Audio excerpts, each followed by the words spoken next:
Fala galerinha do Colégio Elite, bom dia, professor Antônio aqui na área e estamos de novo aqui para que a gente possa retomar os nossos estudos, tá? E essa aula de hoje ela é voltada para os alunos do primeiro ano do ensino médio, tá?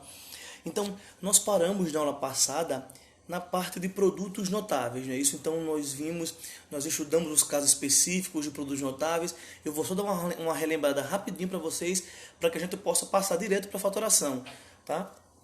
Então, nós vimos que os produtos notáveis nada mais são do que produtos, multiplicações que vão aparecer com frequência no nosso cálculo algébrico. Por isso que eles recebem esse nome de produtos notáveis.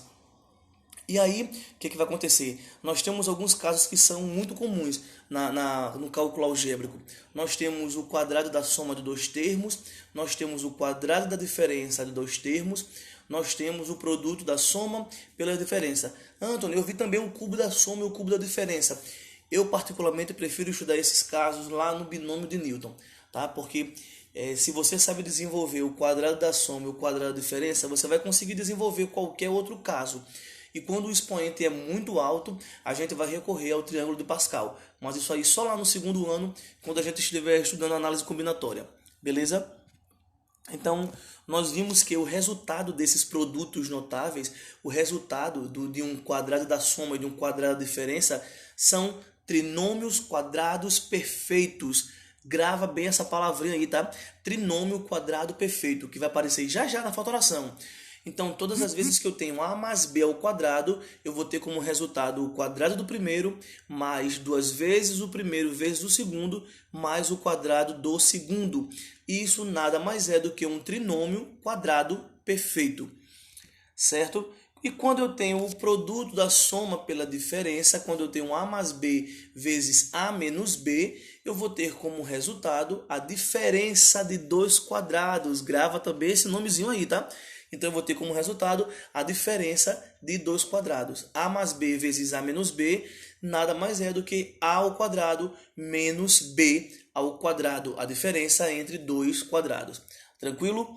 Então, a gente respondeu algumas questões, né, de produtos notáveis. E hoje nós vamos falar um pouco sobre fatoração. Mas o que é fatorar?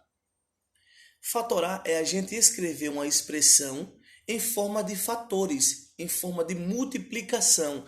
Quando a gente tem, por exemplo, o número 20, quando a gente decompõe ele em fatores primos, 20 por 2, 10, por 2, 5, por 5, 1. Então eu consigo reescrever o meu número 20 em forma de fatores, em forma de multiplicação. Então o 20 nada mais é do que o 2 vezes 2 vezes 5. Isso é fatorar um número. É o que a gente vai fazer agora, só que não com números naturais, com expressões algébricas. Tá? Então, existem alguns casos que são bastante comuns de fatoração. O primeiro caso de fatoração, né, que é um caso muito comum, é o caso chamado fator comum em evidência. Dá uma olhadinha na tela. Né? Antônio, como assim fator comum em evidência?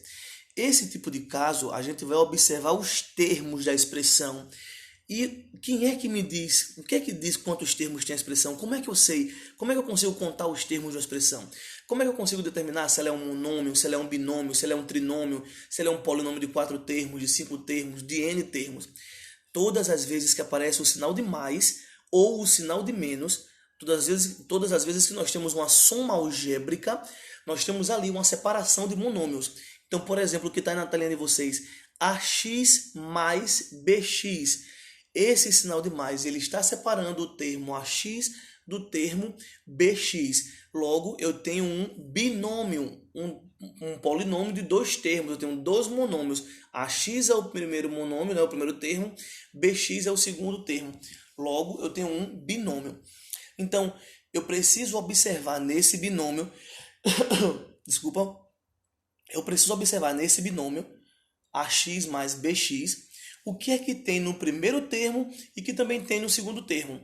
Se vocês observarem direitinho, nós temos a variável, a incógnita x. O x tem no primeiro termo e ele também tem no segundo termo. Logo, ele é o fator comum.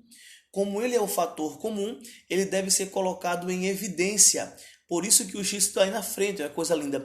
O x ficou na frente desse parênteses, na frente da multiplicação. Ele é um fator multiplicativo. Então, colocamos o x em evidência, sobrou o a mais b. Então, pegamos esse binômio, essa expressão ax mais bx, e escrevemos ela em forma de multiplicação, em forma de fatores, x vezes a mais b. Olha lá embaixo outro exemplo, 6x mais 6y. O que é que tem em comum? O 6. Logo, ele é o fator comum. Como ele é o fator comum, ele deve estar em evidência. Colocando o 6 em evidência, sobra o x e sobra o y. Tranquilo? Então, esse é o nosso primeiro caso de fatoração. É o fator comum em evidência. Segundo caso de fatoração, também que é muito utilizado, é o agrupamento. O agrupamento, ele é uma extensão do fator comum em evidência. O problema é que aí nós vamos ter muitos termos e não existe um único fator que seja comum a todos eles. Macetezinho, tá? Geralmente, quando é para a gente aplicar o agrupamento, vai aparecer uma quantidade de 4 termos, tá? Sempre a quantidade tem que ser par. Eu não posso aplicar agrupamento em 5 termos. Tem que aplicar na quantidade par de termos. Mas geralmente vai aparecer com 4 termos. Polinômio com 4 termos. É o que acontece aí. Olha esse polinômio aí. Olha essa expressão. Ax mais bx mais ay mais by. Eu tenho 4 termos. E não existe um fator que seja comum aos 4 ao mesmo tempo. Não existe um fator comum aos 4 termos simultaneamente. Então, o que é que eu vou ter que fazer? Eu vou ter que pegar e separar esses termos 2 a 2. Por exemplo, ax mais bx. O que é que eles têm em comum? O x. Logo, esse x deve estar em evidência, sobrando o a mais b. Ay mais by. O que é que eles têm em comum? O y. Sobrando quem? O a mais b. E aí, outro detalhe, esses números ou esses termos, ou essas variáveis, ou esses coeficientes, esses elementos que estarão dentro dos parênteses precisam ser exatamente iguais. Percebam que nos dois parênteses ficaram a mais b, né? A mais b. Se em um fica a mais b e no outro fica a menos b, está errado. Eu não tenho como aplicar o agrupamento aí, certo? Para que eu possa aplicar o agrupamento, é necessário que nos dois parênteses estejam os mesmos termos, com os mesmos sinais, com os mesmos coeficientes, tranquilo? Agora sim, então, o que eu vou fazer? Eu vou pegar um parêntese desse a mais b e repito lá, e o x e o y que estão do lado de fora, eu vou juntar em outro parêntese. Então, ax mais bx mais ay mais by, nada mais é do que x mais y vezes a mais b. Tranquilo? Fácil? Vamos passar para o terceiro caso. Deixa eu diminuir aqui. Tem uns exemplos de agrupamento aqui. Olha que massa esse exemplo. Deixa eu puxar um pouquinho para cá a tela, para que vocês enxerguem. 2x mais 8x mais 2y mais 8y. Veja que não tem um fator que seja comum a todos, né? Mas se você agrupa 2 a 2... Olha o que acontece aí. 2x mais 8x. O que é que tem no primeiro? Que tem no primeiro termo e no segundo termo? O x. Olha o x em evidência. Sobra quem? O 2 mais 8. O que acontece no segundo caso lá? 2y mais 8y. Coloco o y em evidência, sobrando 2 mais 8. Olha, os parênteses estão idênticos, né? 2 mais 8.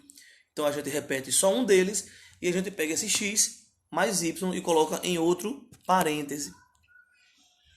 Temos outro exemplozinho aí, 5z mais 2z mais 5x mais 2x.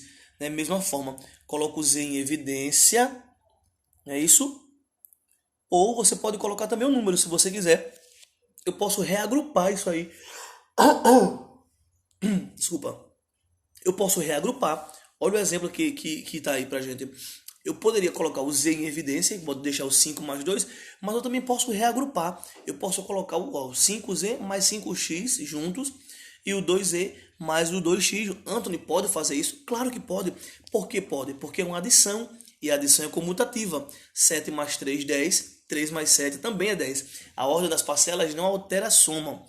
Então, veja que o 5 está em evidência e aí sobrou o z mais x. Coloco o 2 em evidência, sobrou o z mais x. Tranquilo? Fácil? Um caso bem simples. Então, o agrupamento também é um fator comum em evidência, só que com mais termos. Nosso próximo caso, olha, diferença de dois quadrados. Lembra que eu falei quase agora? Grava esse termo, diferença de dois quadrados. O que é isso aí, Anthony? Diferença de dois quadrados? Eu ouvi no produto notável, claro, porque a diferença de dois quadrados, a ao quadrado menos b ao quadrado, isso é o resultado de um produto notável. Qual o produto notável que vai ter como resultado a diferença de dois quadrados? O produto da soma, o produto da soma pela diferença. Quando eu tenho dois números somados e estes mesmos números subtraindo-se, e eu multiplico-os, eu chego ao quadrado de dois números, né? A diferença de dois quadrados, ao quadrado menos b ao quadrado. Então, todas as vezes que nós encontrarmos a diferença de dois quadrados, a ao quadrado menos b ao quadrado, eu já sei que ali eu tenho um produto notável. Eu tenho a mais b vezes a menos b. Então, eu peguei a minha expressão e fatorei e escrevi em forma de fatores, em forma de multiplicação. Olha um exemplozinho aqui, massa. 36x ao quadrado menos 81y ao quadrado. Será que dá tudo ao quadrado? Vamos pensar. 36 é um quadrado perfeito? É, porque 6 ao quadrado dá 36. E x ao quadrado? Óbvio que é o x. 81 é o 9, 9 ao quadrado é 81. Y ao quadrado é o y. Então, 36x ao quadrado é 6x elevado a 2. 81y ao quadrado é 9y elevado a 2. Então, eu tenho de novo a diferença, sinal de menos, a subtração, a diferença entre dois quadrados. Isso é um produto notável. Isso nada mais é do que 6x mais 9y vezes 6x menos 9y. Tranquilo, galera? Fácil. Olha o outro exemplo lá. 4x ao quadrado menos 9z ao quadrado. O 4 é o 2 ao quadrado, né? E o z é o 3. Então, eu tenho 2x elevado a 2 menos 3z elevado a 2. Logo, eu tenho uma diferença. A diferença entre dois quadrados. Isso nada mais é do que o produto da soma pela diferença. 2x mais 3z vezes 2x menos 3z. Tranquilo? O nosso próximo caso e último, trinômio quadrado perfeito. Lembra que eu falei quase agora para vocês sobre isso? Olha que coisa linda. A ao quadrado menos 2ab mais b ao quadrado. Ou seja, nós temos de novo o resultado de um produto notável. Por isso que eu comecei a aula de hoje relembrando a aula anterior, os casos de produtos notáveis. Porque na fatoração nós vamos fazer o processo inverso. Tá? Então, todas as vezes que aparece esse a ao quadrado menos 2ab menos mais b ao quadrado, olha o que eu tenho aí. O quadrado do primeiro menos ou mais duas vezes o primeiro vezes o segundo, mais o quadrado do segundo. Isso nada mais é do que um produto notável, o quadrado da soma de dois termos. Olha um exemplo bem práticozinho aí, ó. 9y ao quadrado menos 12y mais 4. Como é que eu vou identificar, Antônio, se a expressão é um trinômio quadrado perfeito? Primeiro passo, olha o primeiro termo lá. Quem é esse primeiro termo? 9y ao quadrado. Isso é um quadrado perfeito? É. 3 ao quadrado dá 9 e y ao quadrado vai dar y ao quadrado. Beleza. Agora, olha o segundo, o último termo, o terceiro termo. 4. 4 é um quadrado perfeito? É, porque 2 ao quadrado vai dar 4. Então, eu tenho 3y vezes 2. Quanto é 3y vezes 2? 6y. O termo do meio é o dobro disso? É o 12y. Então, eu tenho um trinômio quadrado perfeito. Então, Nada, isso aí, esse 9y ao quadrado menos 12y mais 4, nada mais é do que 3y menos 2 ao quadrado. Simples, fácil. Alguma dúvida, galera? Caso vocês não entendam, caso vocês tenham alguma dúvida, vocês podem rever esse vídeo várias vezes, tá? Esse processo de fatoração é um processo bem prático. E em breve nós estaremos nos encontrando de novo, por enquanto aqui, né, pela telinha, tá? E já já nós estaremos nos encontrando aí pessoalmente, todas as terças no Colégio Elite. Um beijão para todos vocês, tá? E se cuidem, fiquem em casa.